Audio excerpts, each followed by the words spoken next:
वाहिगुरू जी का खालसा वाहिगुरू जी की फतेह। सिख चैनल के प्यारे दर्शकों, सिख चैनल वालों आप जी का बहुत बहुत स्वागत है। सरदूर सिंह मालवा वालों आप जी नूं जी आया। साडा सप्ताहिक प्रोग्राम शब्दमणी जिहदे विच आप जी देख रहे हो तो तुहाडा बहुत बहुत धन्नवाद जिहड़ा तुसीं सानूं उत्साह कर रहे हो। सानूं इहदे लई बड़ी शलाघा दे बहुत बहुत सोहणे शब्द वरत के सानूं ये कह रहे हो भी हाँ शाबाश है, इस नूं इसे तरह चलाई रखो, चलदा रखो। तो मैं ये सिर्फ उਡੀਕ कर रहा है ਜਦੋਂ ਤੁਸੀਂ फ़ोन करके ਇਹਦੀ ਸ਼ਲਾਘਾ ਕਰਦੇ ਹੋ ਸਾਨੂੰ ਇਹ ਵੀ ਜ਼ਰੂਰ ਦੱਸੋ ਵੀ ਹਾਂ ਵੀ ਇਸ ਸ਼ਬਦ ਦੇ ਉੱਤੇ ਵੀ ਥੋੜੀ ਜਿਹੀ ਪੜਚੋਲ ਕਰਕੇ ਇਹਨੂੰ ਵੀ ਤੁਸੀਂ ਲੈ ਕੇ ਆਓ। ਮੈਂ ਇਸ ਗੱਲ ਦੀ ਤੁਹਾਡੀ ਉਡੀਕ ਕਰ ਰਿਹਾ ਹੈਗਾ, ਤੁਸੀਂ ਜ਼ਰੂਰ ਮੈਨੂੰ ਦੱਸੋਗੇ। ਅੱਜ ਦੇ ਪ੍ਰੋਗਰਾਮ ਦੇ ਵਿੱਚ ਆਪ ਜੀ ਦਾ ਬਹੁਤ ਬਹੁਤ ਸਵਾਗਤ ਹੈ ਤੇ ਮੈਂ ਹਮੇਸ਼ਾ ਦੀ ਤਰ੍ਹਾਂ ਬਲਦੇਵ ਜੀ ਤੇ ਸ਼ਿੰਦਰਪਾਲ जी का भी स्वागत करता है। आओ प्यार दे नाल फतेह बुलाइए। वाहिगुरू जी का खालसा वाहिगुरू जी की फतेह।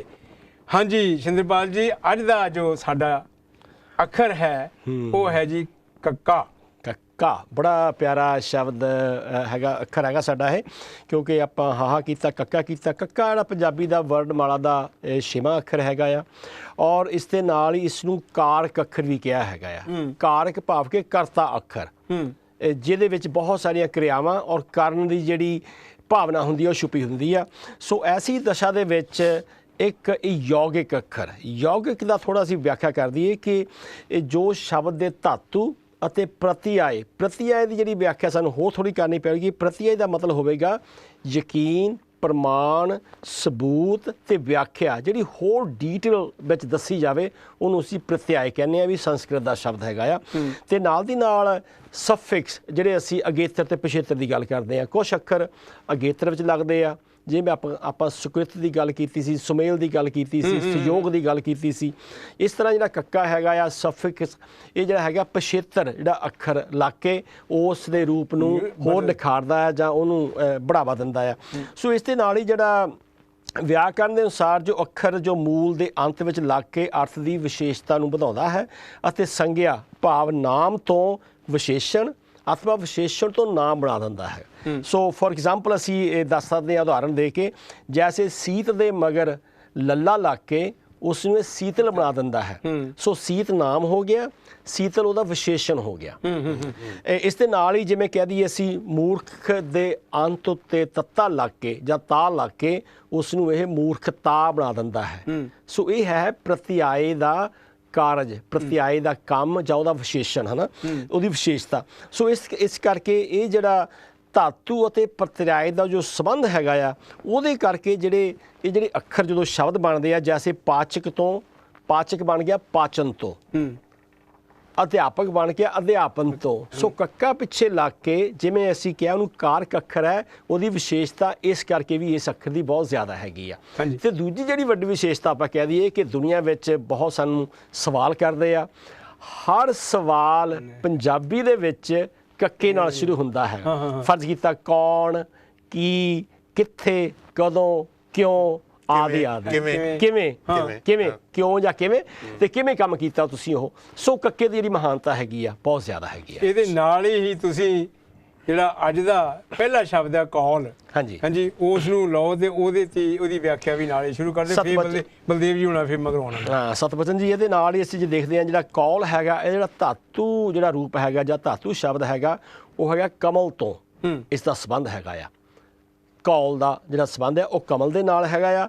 ਕਮਲ ਦੇ ਨਾਲ ਜੇ ਕੌਲ ਨੂੰ ਵੀ ਇਹਨੂੰ ਕੌਲ ਵੀ ਲਿਖਿਆ ਜਾਂਦਾ ਹੈਗਾ ਕਮਲ ਨੂੰ। ਅੱਛਾ ਹਾਂ, ਕੌਲ ਖਿੜ ਗਏ ਹਨ, ਕਮਲ ਖਿੜ ਗਿਆ ਹੈ। ਅਤੇ ਇਸ ਦੇ ਨਾਲ ਹੀ ਇਸ ਦਾ ਭਾਵ ਹੈ ਕਮਲ ਦੇ ਆਕਾਰ ਦਾ ਇੱਕ ਪਿਆਲਾ, ਕੌਲ ਨੂੰ ਜਿਹੜਾ ਕਿਹਾ ਕੌਲ। ਅਤੇ ਨਾਲ ਉਹਨੂੰ ਜਿਹੜਾ ਸਧਾਰਨ ਜਿਹੜੀ ਪੇਂਡੂ ਪੰਜਾਬੀ ਆ ਉਹ 'ਚ ਅਸੀਂ ਕੌਲਾ ਵੀ ਕਹਿ ਦਿੰਦੇ ਹਾਂ। ਕੌਲਾ ਵੀ, ਹਾਂ ਕੌਲੀ, ਛੰਨਾ ਵੀ ਕਹਿ ਸਕਦੇ ਉਹਨੂੰ, ਪਰ ਛੰਨੇ ਅਤੇ ਕੌਲੇ 'ਚ ਫਿਰ ਵੀ ਥੋੜ੍ਹਾ ਫਰਕ ਹੈ, ਉਹਦੀ ਬਣਤ 'ਚ ਵੀ ਫਰਕ ਹੈ। ਹਾਂਜੀ, ਤਾਂ ਜਾਂ ਇਹਨੂੰ ਅਸੀਂ ਕਟੋਰਾ ਵੀ ਕਹਿ ਸਕਦੇ ਹੈਗੇ। ਸੋ ਇਹਦੇ ਕਈ ਭਾਵ ਹੈਗੇ ਆ। ਸੋ ਇਹ ਜਿਹੜਾ ਇਹ ਅਰਥ ਅਰਬੀ ਦੇ ਵਿੱਚ ਵਚਨ ਭਾਵ ਕਿ ਇਕਰਾਰ ਵੀ ਹੈਗਾ ਇੱਕ। ਅੱਛਾ, ਕੌਲ ਅਰਬੀ ਦੇ ਵਿੱਚ ਜੇ ਸੋਚਿਆ ਹੋਇਆ ਹੈ ਨਾ, ਕੌਲ ਕਰਾਰ, ਕਿਸੇ ਨਾਲ ਵਚਨ ਕਰਨਾ, ਕਿਸੇ ਨਾਲ ਪ੍ਰੋਮਿਸ ਕਰਨਾ, ਉਹਨੂੰ ਵੀ ਅਸੀਂ ਕੌਲ ਕਹਿ ਦਿੰਦੇ ਹਾਂ। ਕੌਲ ਨਹੀਂ ਨਿਭਾਇਆ ਉਹਨੇ ਆਪਣਾ, ਕੌਲ ਨਹੀਂ ਪੁਗਾਇਆ ਆਪਣਾ ਉਹਨੇ, ਹੈ ਨਾ। ਸੋ ਇਸ ਦਾ ਮਲਮਾ ਜਿਹੜਾ ਸ਼ਬਦ ਹੈਗਾ ਉਹ ਕਮਲ ਵੀ ਹੈਗਾ ਆ, ਕਵਲ। ਪਰ ਉਸ ਦਾ ਜਿਹੜਾ ਅਰਥ ਹੈਗਾ ਆ ਉਹ ਗਰਾਸ ਜਾਂ ਗਰਾਹੀ ਜਾਂ ਬੁਰਕੀ ਨਾਲ ਵੀ ਹੈਗਾ ਆ। ਅੱਛਾ ਅੱਛਾ ਸੋ ਕਵਲ ਵੀ ਇੱਕ ਸ਼ਬਦ ਹੈਗਾ, ਕੌਲ ਦੇ ਨਾਲ ਮਿਲਦਾ ਜੁਲਦਾ ਹੈਗਾ ਆ। ਪਰ ਜਿਹੜਾ ਪਹਿਲਾਂ ਅਸੀਂ ਕੌਲ ਦੇਖਦੇ ਆ ਉਹਦਾ ਕਮਲ ਦੇ ਨਾਲ ਸੰਬੰਧ ਆ, ਜਿਹਦਾ ਕਿ ਆਕਾਰ ਕਮਲ ਫੁੱਲ ਵਰਗਾ ਹੁੰਦਾ। ਜਿਵੇਂ ਇੱਥੇ ਗਲਤ ਨਹੀਂ ਛਿੰਦਰ ਜੀ, ਆਈ ਡੋਨਟ ਨੋ, ਤੁਸੀਂ ਉਹਨੂੰ ਮੈਨੂੰ ਕਰੈਕਟ ਵੀ ਕਰ ਸਕਦੇ। ਕਮਲ ਸ਼ਬਦ ਜਿਹੜਾ ਫੁੱਲ ਲਈ ਵਰਤਿਆ ਗਿਆ, ਹਾਂਜੀ ਹਾਂਜੀ, ਉਹਦਾ ਮਤਲਬ ਹੀ ਆ ਕਿ ਜਿਹੜਾ ਗਾਰੇ ਦੇ ਵਿੱਚ ਪੈਦਾ ਹੁੰਦਾ। ਕਮਲ ਸ਼ਬਦ ਜਿਹੜਾ ਨਾ ਉਹ ਗਾਰੇ ਦੇ ਨਾਲ ਸੰਬੰਧ ਰੱਖਦਾ ਹੈਗਾ।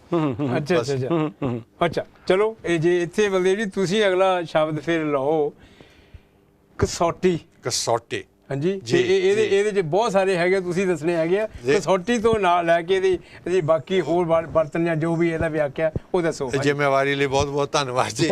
ਦੇਖੋ, ਜਦ ਅਸੀਂ ਛੋਟੇ ਹੁੰਦੇ ਸੀ ਨਾ, ਤੇ ਸਾਡੇ ਪੇਰੈਂਟਸ ਜਿਹੜੇ ਆ ਉਹ ਕਦੇ ਸੁਨਿਆਰੇ ਦੇ ਜਾਂਦੇ ਹੁੰਦੇ ਸੀ, ਤੇ ਉੱਥੇ ਆ ਕਸੌਟੀ ਜਿਹੜਾ ਸ਼ਬਦ ਆ ਉਹ ਕਾਫੀ ਵਰਤਿਆ ਜਾਂਦਾ ਸੀਗਾ। ਤੇ ਕਦੇ ਵੀ ਪਤਾ ਨਹੀਂ ਸੀ ਲੱਗਦਾ ਵੀ ਇਹ ਕਸੌਟੀ ਜਿਹੜੀ ਆ ਉਹ ਇਦਾਂ ਲੱਗਦਾ ਸੀ ਵੀ ਜਿੱਦਾਂ ਕੋਈ ਮੁਸ਼ਕਿਲ ਪੈਦਾ ਹੋ ਗਈ ਹੋਵੇ, ਜਦੋਂ ਕਿਸੇ ਕਸੌਟੀ 'ਚ ਫਸ ਗਿਆ ਹੁੰਦਾ। ਤੇ ਹੁਣ ਪਤਾ ਲੱਗਦਾ ਕਿ ਬਈ ਇਹ ਸ਼ਬਦ ਜਿਹੜਾ ਆ ਇਹ ਅੰਗਰੇਜ਼ੀ ਦੇ ਵਿੱਚ ਇਹਨੂੰ ਕ੍ਰਾਈਟੀਰੀਆ ਕਹਿੰਦੇ ਆ, ਵੀ ਕਿਸੇ ਚੀਜ਼ ਨੂੰ ਮਾਪਣ ਲਈ ਜਾਂ ਉਹਦੀ ਅਸਲੀਅਤ ਨੂੰ ਸਥਾਪਿਤ ਕਰਨ ਦੇ ਲਈ ਜਿਹੜਾ ਮੈਥਡ ਆ ਜਾਂ ਉਹ ਕੋਈ ਚੀਜ਼ ਆ ਉਹ ਜਿਹੜੀ ਵਰਤੀ ਗਈ ਹੈਗੀ ਆ ਉਹਨੂੰ ਕਸੌਟੀ ਕਹਿੰਦੇ ਆ। ਤੇ ਇਹ ਸ਼ਬਦ ਜਿਹੜਾ ਆ ਕਸਪੱਟੀ ਤੋਂ ਵੀ ਆਇਆ। ਅੱਛਾ, ਕਸਪੱਟੀ, ਕਿ ਜੇ ਮੈਂ ਗਲਤ ਨਹੀਂ ਹੈ ਤੇ ਜਿਹੜੇ ਉਹ ਸੁਨਿਆਰੇ ਸੀਗੇ ਉਹ ਤੁਹਾਡਾ ਸੋਨੇ ਨੂੰ ਸਹੀ ਜਾਂ ਗਲਤ ਦੇਖਣ ਦੇ ਲਈ ਉਹ ਇੱਕ ਪੱਥਰ ਜਿਹਾ ਦੇ ਉੱਤੇ ਘਸਾ ਕੇ ਦੇਖਦੇ ਹੁੰਦੇ ਸੀ।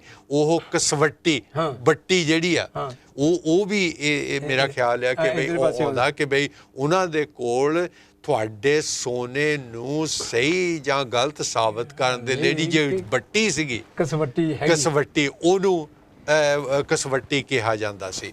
ਕਿ ਕ੍ਰਾਈਟੀਰੀਆ ਉਹ ਕੀ ਵਰਤਦੇ ਸੀਗੇ। ਤਾਂ ਇਹ ਕਾਫੀ ਮੇਰਾ ਖਿਆਲ ਸਾਡੇ ਜਿਹੜੀ ਪਰੰਪਰਾ ਹੈਗੀ ਆ, ਸਾਡਾ ਜਿਹੜਾ ਸਾਹਿਤ ਆ ਉਹਦੇ ਵਿੱਚ ਕਾਫੀ ਵਰਤਿਆ ਜਾਂਦਾ। ਬਹੁਤ ਹਾਂਜੀ, ਗੁਰਬਾਣੀ ਵਿੱਚ ਵੀ ਕਾਫੀ ਥਾਮਤ ਆਇਆ ਵੀ 3 ਤਰ੍ਹਾਂ ਲਿਖਿਆ ਜਾਂਦਾ। ਆਪਾਂ ਸਕਰੀਨ ਤੇ ਦਿਖਾਇਆ ਵੀ ਹੈਗਾ ਉਹ, ਕਸੌਟੀ, ਕਸਵੱਟੀ ਤੇ ਕਸੌਟੀ। ਪਰ ਜਿਵੇਂ ਕਿ ਗੱਲ ਕੀਤੀ ਹੈ ਬਲਜੀਤ ਜੀ ਨੇ, ਉਹ ਇੱਕ ਖਾਸ ਜਾਤ ਦਾ ਪੱਥਰ ਹੁੰਦਾ ਆ, ਆਮ ਪੱਥਰ ਨਹੀਂ ਹੁੰਦਾ ਜਿਹਦੇ ਉੱਤੇ ਸੋਏ ਨੂੰ ਘਸਾਇਆ ਜਾ ਸਕਦਾ। ਸੋ ਇਹਦੇ ਹੋਰ ਜਿਹੜੇ ਅਰਥ ਹੈਗੇ ਆ ਉਹ ਪ੍ਰੀਖਿਆ, ਇਮਤਿਹਾਨ ਦੇ ਵਿੱਚੋਂ ਲੰਘਾਉਣਾ, ਹੈ ਨਾ, ਕਸਵੱਟੀ ਵਿੱਚੋਂ ਲੰਘਾਉਣਾ। ਤੇ ਨਾਲ ਦੀ ਨਾਲ ਰਾਮ ਕਸੌਟੀ ਸੋ ਸਹੈ ਜੋ ਮਰਜੀਵਾ ਹੋਏ, ਇਹ ਭਗਤ ਕਬੀਰ ਜੀ ਦਾ ਸ਼ਬਦ ਹੈਗਾ ਆ।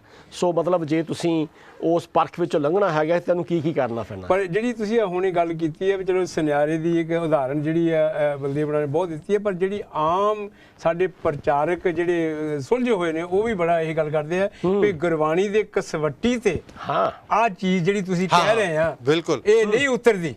ਹਾਂਜੀ, ਸੋ ਉਹ ਵੀ ਉੱਥੇ ਵੀ ਇਹ ਕਸਵੱਟੀ ਨੂੰ ਵਰਤਿਆ ਗਿਆ। ਇਹ ਮਤਲਬ ਹੈਗਾ ਵੀ ਇੱਕ ਤੋਲਣ ਦੀ, ਬੈਲੈਂਸ ਕਰਨ ਦੀ ਗੱਲ ਜਿਹੜੀ ਆ, ਜਿਹੜੀ ਸੱਚਾਈ ਆ, ਅਸਲੀਅਤ ਆ, ਉਹਨੂੰ ਪਰਖਣ ਦੇ ਲਈ ਵੀ ਆਹ ਜਿਹੜੀ ਤੁਸੀਂ ਪੱਤਰ ਦੀ ਗੱਲ ਕੀਤੀ ਆ, ਉੱਥੇ ਗੁਰਬਾਣੀ ਕ੍ਰਾਈਟੇਰੀਆ ਦੀ ਵੀ ਗੱਲ ਕੀਤੀ ਆ। ਕ੍ਰਾਈਟੇਰੀਆ ਉਹ ਪਰਖ ਹੈਗੀ ਆ ਕਿ ਜਿਹੜੀ ਤੁਸੀਂ ਆ ਗੱਲ ਕਰਦੇ ਹੈਗੇ, ਗੁਰਬਾਣੀ ਕੀ ਕਹਿੰਦੀ ਆ, ਕੀ ਜਿਹੜੀ ਤੁਹਾਡੀ ਧਾਰਨਾ ਹੈਗੀ ਆ, ਜੋ ਤੁਸੀਂ ਗੱਲ ਕਹਿ ਰਹੇ ਆ, ਕੀ ਇਹ ਗੁਰਬਾਣੀ ਦੇ ਮੁਤਾਬਕ ਸਹੀ ਉਤਰਦੀ ਆ, ਫਿਰ ਉਹਨੂੰ ਅਸੀਂ ਗੁਰਮਤ ਕਹਿ ਸਕਦੇ ਆ। ਬਿਲਕੁਲ। ਚਲੋ ਜੀ, ਕਰੋਨਾ ਵਾਇਰਸ ਨੂੰ ਟੈਸਟ ਕਰਨ ਦੇ ਲਈ ਕਸਵੱਟੀ ਵੀ ਹੋ ਸਕਦੀ ਹੈ ਮੇਰਾ ਖਿਆਲ। ਕੋਈ ਬਿਮਾਰੀ ਕੋਈ ਵੀ, ਦੇਖੋ ਚੀਜ਼ ਕੋਈ ਵੀ ਹੈ ਜਿਹਨੂੰ ਅਸੀਂ ਮਤਲਬ ਅਸਲੀਅਤ ਦੇਖਣੀ ਹੈ ਉਹਦੇ ਲਈ ਸਾਨੂੰ ਕਸਵੱਟੀ ਦੀ ਵਰਤਣੀ ਪਈ। ਚਲੋ ਅਗਲੇ ਸ਼ਬਦ ਵੱਲ ਚੱਲੀਏ ਸ਼ਿੰਦਰ ਜੀ। ਹਾਂਜੀ, ਕਸਕ। ਕਸਕ ਇਹ ਇੱਕ ਨਾਮ ਸ਼ਬਦ ਹੈਗਾ, ਨਾਮ ਉਹਦੀ ਪਛਾਣ ਹੈਗੀ ਆ, ਜੋ ਕਿ ਮੂਲ ਰੂਪ ਵਿੱਚ ਕਸ ਤੇ ਨਾਲ ਕੱਕਾ ਲਾ ਕੇ, ਜਿਵੇਂ ਕਿਸੇ ਕਾਰਕ ਦੀ ਗੱਲ ਕੀਤੀ ਸੀ ਨਾ, ਕਸ ਨੂੰ ਉਹਦੇ ਕਾਰਜ ਨੂੰ ਦੱਸਣ ਵਾਸਤੇ ਕੱਕਾ ਪਿੱਛੇ ਲਾਤਾ, ਉਹਦੇ ਨਾਲ ਪ੍ਰਤਿਆਈ ਲਾਤਾ ਤੇ ਉਹਦਾ ਬਣਾਤਾ ਸ਼ਬਦ ਕਸਕ। ਤੇ ਇਸ ਦਾ ਭਾਵ ਹੈ ਖਿੱਚ ਤੋਂ ਬਣਿਆ ਹੈ। ਇਹਦਾ ਕੇਂਦਰੀ ਭਾਵ ਇਹਦਾ ਖਿੱਚ ਹੈਗਾ। ਕਸ, ਕਿਸੇ ਨੂੰ ਕੱਸਣਾ, ਕੱਸ ਕੇ ਰੱਖਣਾ, ਖਿੱਚ ਕੇ ਰੱਖਣਾ। ਕਸ ਕੱਕਾ ਨਾਲ ਲਾ ਕੇ ਉਹਦਾ ਵਿਸ਼ੇਸ਼ਕ ਬਣਾਤਾ, ਉਹਦਾ ਵਿਸ਼ੇਸ਼ਣ ਬਣਾਤਾ ਉਹਦਾ, ਹੈ ਨਾ। ਪਰ ਇਹਦੀ ਆਮ ਵਰਤੋਂ ਇਹਦੇ ਵਿੱਚ ਮਹਾਨ ਕੋਸ਼ ਦੇ ਵਿੱਚ ਜਿਹੜੀ ਦੱਸੀ ਗਈ ਆ ਉਹ ਹੈਗੀ ਆ ਟੀਸ, ਚੀਸ, ਚੁਭਵੀਂ ਪੀੜ। ਅੱਛਾ, ਮੇਰੇ ਕਸਕ ਕਲੇਜੇ ਉੱਠੀ। ਅੱਛਾ, ਕਸਕ ਪੈ ਰਹੀ ਹੈ ਮੇਰੇ ਦਿਲ ਦੇ ਵਿੱਚ, ਹੈ ਨਾ। ਖਿੱਚ ਤੋਂ ਇਲਾਵਾ ਹੋਰ ਜਿਹੜੇ ਇਹਦੇ ਭਾਵ ਹੈਗੇ ਆ, ਪੁਰਾਣਾ ਵੈਰ, ਈਰਖਾ ਕਿਸੇ ਨਾਲ, ਇੱਕ ਸ਼ਬਦ ਆਪਾਂ ਪੰਜਾਬੀ ਦਾ ਕਿਸ ਵੀ ਵਰਤਦੇ ਆ, ਉਹ ਮੇਰੇ ਨਾਲ ਕਿਸ ਰੱਖਦਾ ਹੈ। ਹਾਂ ਕਿਸ ਕੱਢਣੀ। ਹਾਂ ਕਿਸ ਕੱਢਣੀ, ਉਹ ਅਸੀਂ ਕਸਕ ਦਾ ਛੋਟਾ ਰੂਪ ਕਹਿ ਸਕਦੇ ਹੈਗੇ, ਕਿਸ ਕੱਢਣੀ, ਕਿਸੇ ਦਾ ਗੁੱਸਾ ਕੱਢਣਾ ਹੈ ਨਾ। ਤੇ ਜਿਹੜਾ ਕਸ਼ਮਕਸ਼ ਆ ਉਹ ਵੀ ਇਹਦੇ ਨਾਲ ਨਹੀਂ, ਉਹ ਆ ਜਾਊਗਾ ਜੱਦੋ ਜਹਿਦ ਦੇ ਨਾਲ, ਸਟਰਗਲ ਦੇ ਨਾਲ, ਸੰਘਰਸ਼ ਦੇ ਤਾਣ। ਹਾਂ ਖਿੱਚੋ ਤਾਣ ਵਿੱਚ ਵੀ ਆ ਸਕਦਾ, ਕਸ਼ਮਕਸ਼ ਦੇ ਵਿੱਚ। ਪਰ ਉਹਨੂੰ ਜ਼ਿਆਦਾ ਥੋੜ੍ਹਾ ਜਿਹਾ ਅਸੀਂ ਹੋਰ ਉਹਦਾ ਸੰਦਰਭ ਥੋੜ੍ਹਾ ਹੋਰ ਆ।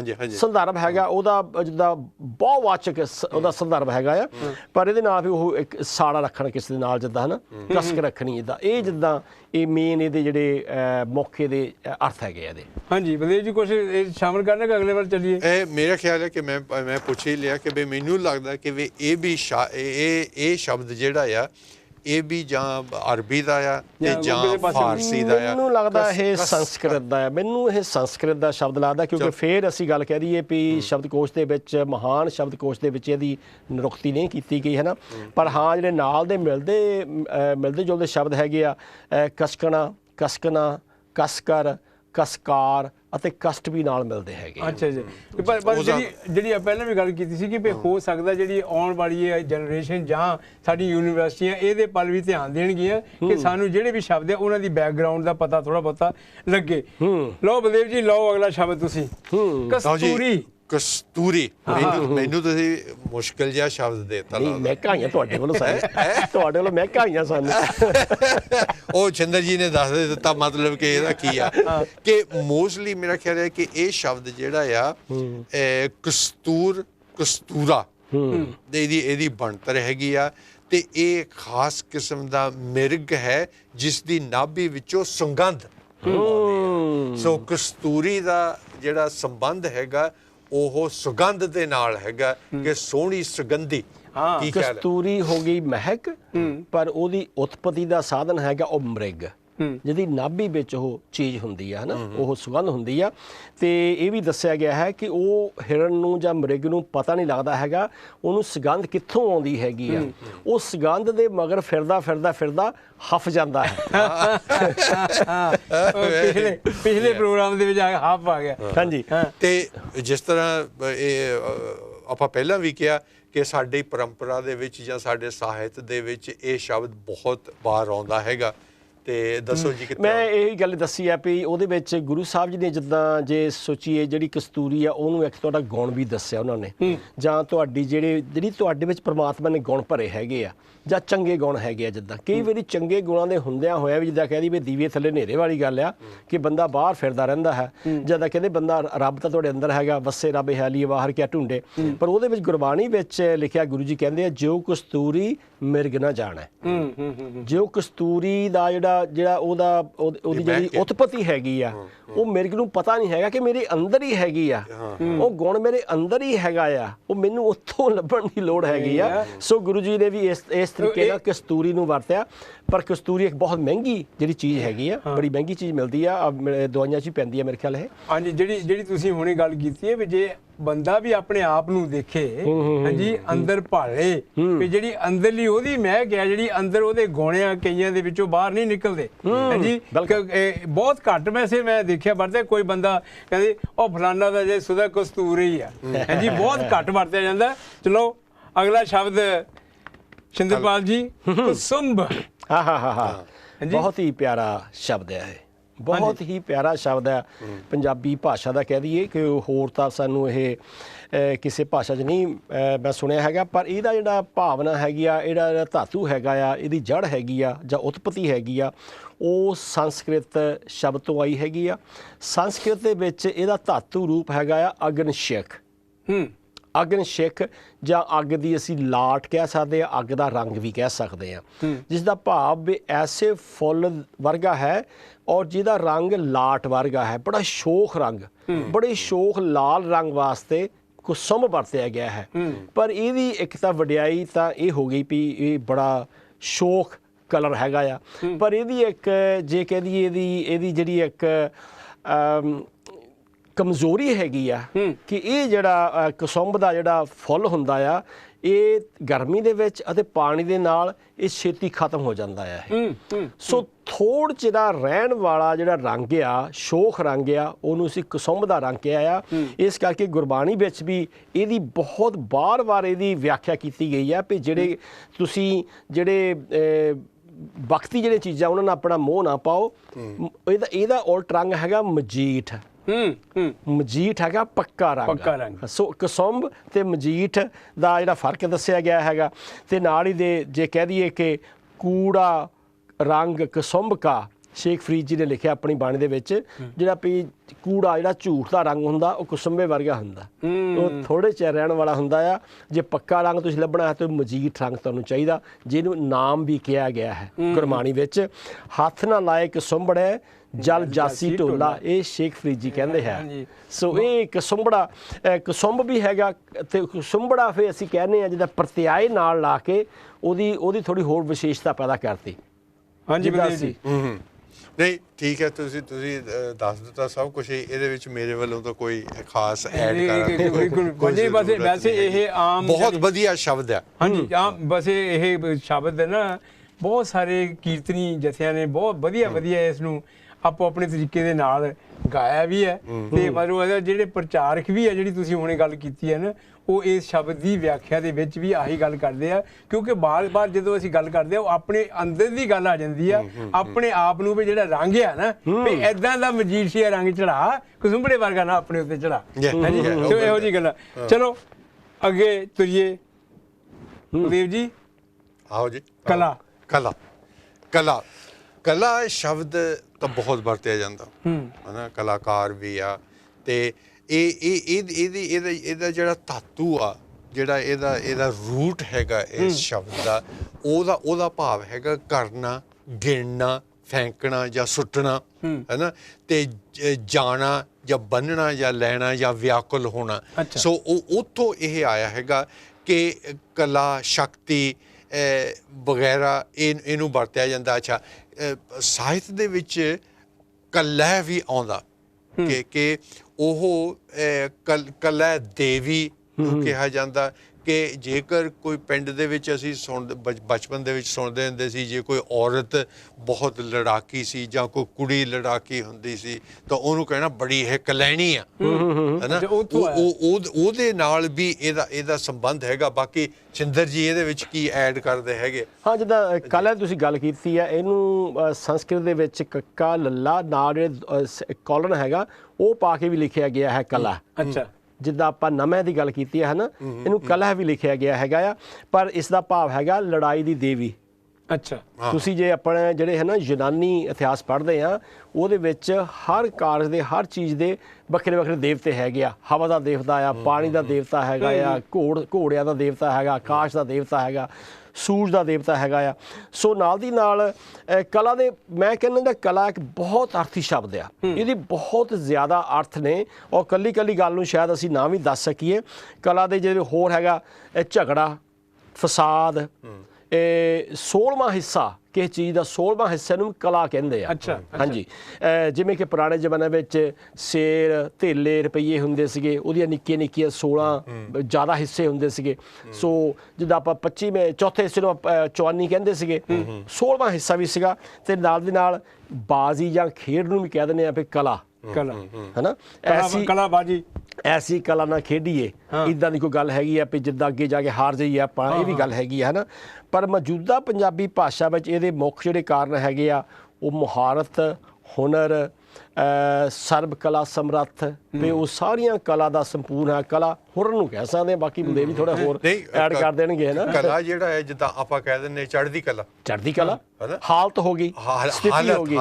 ਔਰ ਕਲਾ ਜਿਹੜਾ ਆ ਉਹ ਜਿਹੜੇ ਜਿੱਦਾਂ ਚੰਦ ਹੁੰਦਾ ਨਾ, ਜਦੋਂ ਚੜ੍ਹਦਾ ਆ ਤੇ ਉਹਦੀ ਕਲਾ ਹੋਰ ਹੁੰਦੀ ਆ। ਪਹਿਲੇ ਦਿਨ ਦੀ, ਦੂਜੇ ਦਿਨ ਦੀ, ਉਹਨੂੰ ਫੇਜ਼ਸ ਜਿਹਨੂੰ ਕਹਿੰਦੇ ਆ, ਕਿ ਉਹ ਜਿਹੜੀ ਆ ਇਹਦਾ ਸੰਬੰਧ ਚੜ੍ਹਦੀ ਕਲਾ ਦੇ ਨਾਲ ਇਹ ਹੋ ਗਿਆ ਨਾ ਕਿ ਬਈ ਤੁਹਾਡੇ ਜਿਹੜੇ ਜ਼ਿੰਦਗੀ ਦੇ ਵਿੱਚ ਫੇਜ਼ਸ ਆਉਂਦੇ ਆ ਤੇ ਉਹ ਫੇਜ਼ ਜਿਹੜੇ ਆ ਤੁਸੀਂ ਚੜ੍ਹਦੀ ਕਲਾ 'ਚ ਹੀ ਰਹੋ ਹਜੇ ਜਿੱਦਾਂ 16 ਕਲਾ ਸੰਪੂਰਨ ਹਾਂਜੀ ਹਾਂਜੀ ਸੋ ਉਹ ਗੱਲਾਂ ਸਾਰੀਆਂ ਹਾਂਜੀ ਕਲਾਕਾਰ ਹਾਂ ਸੋ ਕਲਾ ਸ਼ਬਦ ਦੇ ਬਹੁਤ ਅਰਥ ਹੈਗੇ ਕਲਾ ਆਪਾਂ ਸ਼ਕਤੀ ਨੂੰ ਤਾਂ ਪਹਿਲਾਂ ਤੁਸੀਂ ਕਹਿ ਦਿੱਤਾ ਹੈਗਾ ਹੈ ਨਾ ਕਲਾ ਵਾਹਿਗੁਰੂ ਦੀ ਵਰਤੇ ਆਪਾਂ ਅਰਦਾਸ ਵਿੱਚ ਕਹਿੰਦੇ ਹਾਂ ਹੈ ਨਾ ਕਲਾ ਧਾਰ ਜਾ ਕੇ ਮੈਂ ਪਰਵਰਿਓ ਪਰਮਾਤਮਾ ਨੂੰ ਵੀ ਕਲਾ ਦਾ ਜਿਹੜਾ ਦੇਵਤਾ ਮੰਨਿਆ ਗਿਆ ਹੈਗਾ ਸ਼ਕਤੀ ਮੰਨੀ ਗਈ ਸੋ ਬਹੁਤ ਅਰਥੀ ਸ਼ਬਦ ਹੈਗਾ ਇਹ ਲੋ ਕਿਉਂਕਿ ਸਮਾਂ ਇਜਾਜ਼ਤ ਨਹੀਂ ਦੇ ਰਿਹਾ ਕਿ ਤੇ ਮੈਂ ਇਹਦੇ ਦੋ ਕੁ ਸ਼ਬਦ ਜਿਹੜੇ ਹੈਗੇ ਛੇਤੀ ਤੋਂ ਛੇਤੀ ਲਿਆਉਣਾ ਚਾਹੁੰਦਾ ਜੀ ਇੱਕ ਹੈਗਾ ਜਿਹੜਾ ਆਮ ਸਾਡਾ ਪੰਜਾਬੀ ਦਾ ਬਹੁਤ ਕਮਾਦ ਹਾਂਜੀ ਜੀ ਜੀ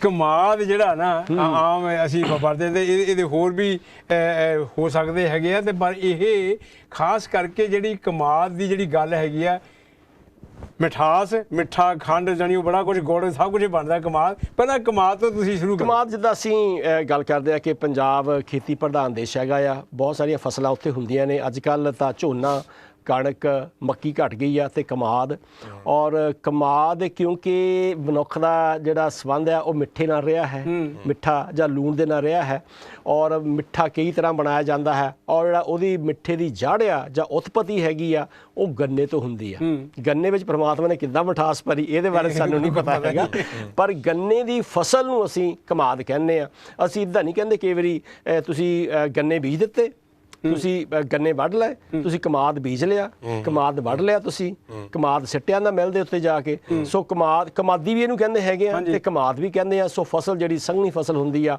ਔਰ ਜਦੋਂ ਜ਼ਿਆਦਾ ਭਾਰੀ ਹੋ ਜਾਂਦੀ ਆ ਫਿਰ ਉਹਦੇ ਮੁਹਾਰੇ ਵੀ ਬੰਨਣੇ ਪੈਂਦੇ ਆ ਜੋ ਕੱਲਾ ਗੰਨੇ ਹੁੰਦੇ ਡਿੱਗ ਪੈਂਦੇ ਆ ਫਿਰ ਹਨਾ ਪਰ ਉਹਨਾਂ ਨੂੰ ਦਕਾਵੇ ਬੰਨ ਕੇ ਤਾਂ ਕਿ ਉਹ ਡਿੱਗੇ ਨਾ ਹਨੇਰੀ ਆਵੇ ਇਸ ਕਰਕੇ ਉਹ ਫਸਲ ਖਰਾਬ ਨਾ ਹੋਵੇ ਮੇਰਾ ਖਿਆਲ ਹੈ ਕਿ ਇਹ ਭਾਵੇਂ ਇਹਦਾ ਸੰਬੰਧ ਮਿਠਾਸ ਦੇ ਨਾਲ ਆ ਸਿਰਫ ਤੇ ਸਿਰਫ ਇਹ ਫਸਲ ਲਈ ਵਰਤਿਆ ਜਾਂਦਾ ਮੇਰਾ ਖਿਆਲ ਨਹੀਂ ਹੋਰ ਕਿਸੇ ਮਿੱਠੀ ਚੀਜ਼ ਲਈ ਵਰਤਿਆ ਹੋਰ ਕਿਸੇ ਕਿਰਿਆ ਵਾਸਤੇ ਨਹੀਂ ਸਿਰਫ ਇੱਕ ਫਸਲ ਦਾ ਨਾਮ ਹੈਗਾ ਕਮਾਦ ਦੇ ਨਾਲ ਨਾਮ ਧਾਤੂ ਕਹਿ ਸਕਦੇ ਆਪਾਂ ਜਦੋਂ ਉਹਨੂੰ ਛਿੱਲਦੇ ਆ ਨਾ ਵੀ ਗੰਨੇ ਛਿੱਲ ਕੇ ਉੱਪਰੋਂ ਜਿਹੜਾ ਫਿਰ ਉੱਪਰੋਂ ਆਗ ਵੱਢਦੀ ਦਾ ਹਾਂਜੀ ਉਹ ਤੋਂ ਬਾਅਦ ਫਿਰ ਜਿੱਦਾਂ ਆਪਣੀ ਬਣਦੀ ਹੈ ਨਾ ਫਿਰ ਪੀਣ ਵਾਲੀ ਰਸ ਆ ਗਈ ਉਹ ਤੋਂ ਬਾਅਦ ਗੰਨ ਦੇ ਵਿੱਚ ਗੁੜ ਬਣਾ ਲਿਆ ਕਈ ਕੋ ਬਣਾ ਲਿਆ ਸੋ ਚਲੋ ਖੈਰ ਅਖੀਰਲਾ ਸ਼ਬਦ ਜਿਹੜਾ ਮੈਂ ਉਹ ਲਿਆਉਣਾ ਚਾਹੁੰਦਾ ਕਿਆਮਤ ਕਿਆਮਤ ਹਾਂਜੀ ਸੋ ਇਹਦੀ ਜਿਹੜੀ ਪ੍ਰੋਨਾਂਸੀਏਸ਼ਨ ਹੈ ਕੱਕੇ ਦੇ ਪੈਰ 'ਚ ਬਿੰਦੀ ਆ ਜਿੱਦਾਂ ਕਿਉ ਅਸੀਂ ਕਹਿੰਦੇ ਆ ਇਹ ਕਿਆਮਤ ਨਹੀਂ ਤੇ ਇਹਦੇ 'ਚ ਮੈਂ ਥੋੜੀ ਜਿਹੀ ਗੱਲ ਤੁਹਾਡੇ ਸਿੰਦਰ ਜੀ ਦੋਹਾਂ ਦੇ ਆਉਣ ਦੇ ਪਹਿਲਾਂ ਮੈਂ ਇੱਕ ਕੁਇਕਲੀ ਗੱਲ ਕਹਿਣੀ ਚਾਹੁੰਦੇ ਆ ਸਾਡੇ ਕੱਕੇ ਦੇ ਉੱਤੇ ਜਿਹੜੀ ਪ੍ਰੋਨਾਂਸੀਏਸ਼ਨ ਹੈ ਨਾ ਜਿਹੜੀ ਵੀ ਸਾਡੀ ਉਚਾਰਨ ਆ ਅਸੀਂ ਮੈਂ ਲਫ਼ਜ਼ ਵਰਤਣ ਲੱਗਾ ਗਲਤ ਅਸੀਂ ਬਹੁਤ ਸਾਰੇ ਲੋਕ ਹੈ ਇੱਥੇ ਕਿਆਮਤ ਨਹੀਂ ਹੈ ਇੱਕ ਪਿਆਮਤ ਇੱਥੋਂ ਗੱਲ ਦੇ ਵਿੱਚੋਂ ਨਿਕਲਦੀ ਆ ਜਿਹੜੇ ਲੋਕ ਨਾ ਕਈ ਕੂਮ ਕਹਿੰਦੇ ਸਿੱਖ ਕੂਮ ਇਹ ਸਿੱਖ ਕੂਮ ਨਹੀਂ ਜੀ ਇਹ ਕੌਮ ਆ ਇੱਥੋਂ ਬੋਲੋ ਹਾਂਜੀ ਤੁਸੀਂ ਇਹ ਸਾਡੇ ਸ਼ਬਦ ਜਿਹੜੇ ਖਰਾਬ ਨਾ ਕਰੋ ਹਾਂਜੀ ਕਿਆਮਤ ਤੁਸੀਂ ਲਓ ਨਹੀਂ ਮੈਂ ਨਹੀਂ ਲੈਂਦਾ ਛਿੰਦਰ ਜੀ ਹੁਣ ਹੁੰਦੇ ਆ ਇਹ ਇਸ ਲਈ ਆ ਕਿਉਂਕਿ ਇਹ ਸ਼ਬਦ ਜਿਹੜਾ ਨਾ ਕੱਕੇ ਦੇ ਪੈਰ 'ਚ ਬਿੰਦੀ ਆ ਇਹ ਪੰਜਾਬੀਆਂ ਦਾ ਨਹੀਂ ਹੈਗਾ ਇਹ ਅੱਖਰ ਪੰਜਾਬੀਆਂ ਦਾ ਨਹੀਂ ਹੈ ਇਸ ਲਈ ਸਾਨੂੰ ਕਹਿਣਾ ਵੀ ਨਹੀਂ ਆਉਂਦਾ ਜਿੱਦਾਂ ਜਿੱਜੇ ਦੇ ਪੈਰ 'ਚ ਬਿੰਦੀ ਆ ਉਹਦੇ ਤੁਸੀਂ ਕਿਆਮਤ ਜ਼ਿੰਦਗੀ ਉਹਦੀ ਵੀ ਇਸ ਲਈ ਕਿਉਂਕਿ ਇਹ ਬਾਹਰਲੀ ਭਾਸ਼ਾ ਤੋਂ ਆਇਆ ਹੈਗਾ ਸ਼ਬਦ ਕਿਉਂ ਮੇਰਾ ਖਿਆਲ ਹੈ ਇਹ ਅਰਬੀ ਦਾ ਸ਼ਬਦ ਹੈਗਾ ਤੇ ਉਹ ਇਸ ਲਈ ਸਾਡੇ ਤੋਂ ਇਹ ਸੂਤ ਵੀ ਨਹੀਂ ਆਉਂਦਾ ਪੰਜਾਬੀਆਂ ਤੋਂ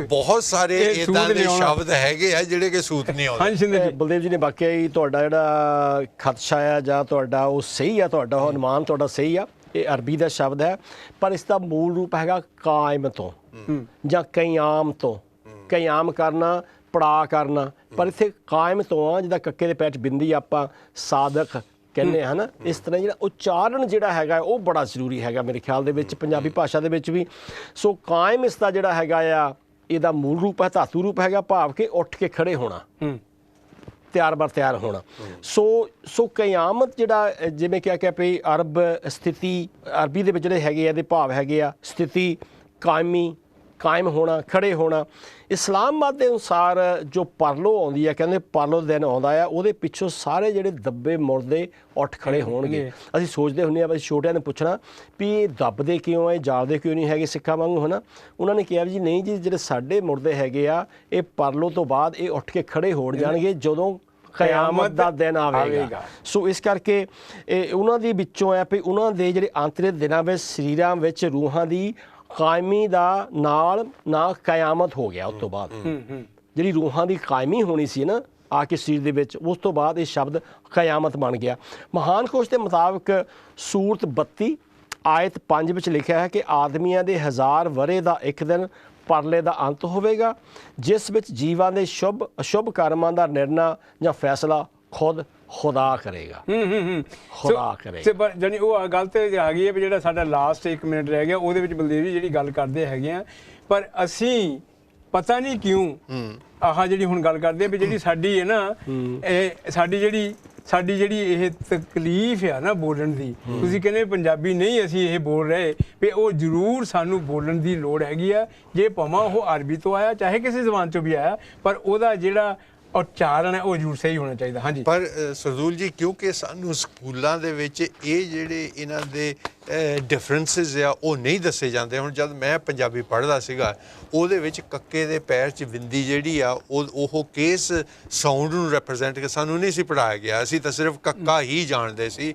ਇਸ ਲਈ ਉਹ ਜਿਹੜੀ ਆ ਕਿਆਮਤ ਆ ਹੈ ਨਾ ਉਹ ਸਾਨੂੰ ਨਹੀਂ ਦੇਖੋ ਸਾਡੇ ਕੋਲ ਉਹੀ ਗੱਲ ਕੀਤੀ ਹੈ, ਜਿਹੜੇ 5 ਅੱਖਰ ਨੇ ਸੱਸਾ ਫੱਫਾ ਖੱਖਾ ਗੱਗਾ ਲੱਲਾ। ਲੱਲਾ ਅਸੀਂ ਬਾਅਦ ਚ ਪਾਇਆ ਹੁਣ ਹੈ ਨਾ, ਲੱਲੇ ਪੈਰ ਬਿੰਦੀ ਅਸੀਂ ਬਾਅਦ ਚ ਪਾਉਣ ਲੱਗੇ ਆ। ਸੋ ਕੱਕੇ ਵਿੱਚ ਬਿੰਦੀ ਹੈ ਹੀ ਨਹੀਂ, ਇਸ ਕਰਕੇ ਕਿਸੇ ਨੂੰ ਦੱਸਣਾ ਕਿ ਨਹੀਂ। ਵੀ ਜੇ ਕਿਆਮਤ ਨਹੀਂ ਕਹਿਣੀ, ਕਿਆਮਤ ਹੀ ਕਹਿ ਦਿਓ, ਕੌਮ ਕਹਿ ਦਿਓ, ਕੂਮ ਕਿਉਂ ਕਹਿੰਦੇ ਆ? ਦੇਖੋ ਹੋੜਾ ਕਨੌੜੇ ਦੇ ਵਿੱਚ ਤਾਂ ਫਰਕ ਰੱਖੋ। ਸੋ ਬਹੁਤ ਬਹੁਤ ਧੰਨਵਾਦ। ਸਮਾਂ ਇਜਾਜ਼ਤ ਨਹੀਂ ਦਿੰਦਾ। ਬਲਦੇਵ ਜੀ ਤੇ ਸ਼ਿੰਦਰਪਾਲ ਜੀ ਅਗਲੇ ਪ੍ਰੋਗਰਾਮ ਤੱਕ ਇਜਾਜ਼ਤ ਦਿਓ ਤੇ ਅਗਲਾ ਅੱਖਰ ਲੈ ਕੇ ਫਿਰ ਸ਼ਬਦ ਲੈ ਕੇ ਅਸੀਂ ਸੰਗਤਾਂ ਦੇ ਹਾਜ਼ਰ ਹੋਵਾਂਗੇ। ਪਿਆਰੇ ਦਰਸ਼ਕੋ, ਪ੍ਰੋਗਰਾਮ ਦੀ ਇੱਥੇ ਸਮਾਪਤੀ ਹੈ। ਸ਼ਬਦ ਮਣੀ ਇਸੇ ਤਰ੍ਹਾਂ ਦੇਖਦੇ ਰਹੋ। ਆਪਣੇ ਵਡਮੁੱਲੇ ਵਿਚਾਰ ਸਾਨੂੰ ਜ਼ਰੂਰ ਭੇਜਦੇ ਰਹੋ ਤੇ ਆਪਣੇ ਵੱਲੋਂ ਸ਼ਬਦ ਸਾਨੂੰ ਜ਼ਰੂਰ ਭੇਜੋ ਤਾਂ ਕਿ ਅਸੀਂ ਉਸ ਦੇ ਉੱਤੇ ਵੀ ਵਿਚਾਰ ਕਰਨ ਦੀ ਕੋਸ਼ਿਸ਼ ਕਰੀਏ। ਅੱਜ ਦਾ ਪ੍ਰੋਗਰਾਮ ਇੱਥੇ ਸਮਾਪਤ ਹੈ। ਬਲਦੇਵ ਜੀ, ਸ਼ਿੰਦਰਪਾਲ ਜੀ, ਬਹੁਤ ਬਹੁਤ ਧੰਨਵਾਦ। ਮੈਨੂੰ ਤੇ ਸਾਨੂੰ ਸਾਰਿਆਂ ਨੂੰ ਦਿਓ ਆਗਿਆ। ਸਿੱਖ ਚੈਨਲ ਤੁਸੀਂ ਇਸੇ ਤਰ੍ਹਾਂ ਦੇਖਦੇ ਰਹੋ। ਤੁਹਾਡਾ ਬਹੁਤ ਬਹੁਤ ਧੰਨਵਾਦ। ਆਓ ਵਿਦਾਇਗੀ ਦੀ ਫਤਿਹ ਬੁਲਾਓ। ਵਾਹਿਗੁਰੂ ਜੀ ਕਾ ਖਾਲਸਾ, ਵਾਹਿਗੁਰੂ ਜੀ ਕੀ ਫਤਿਹ।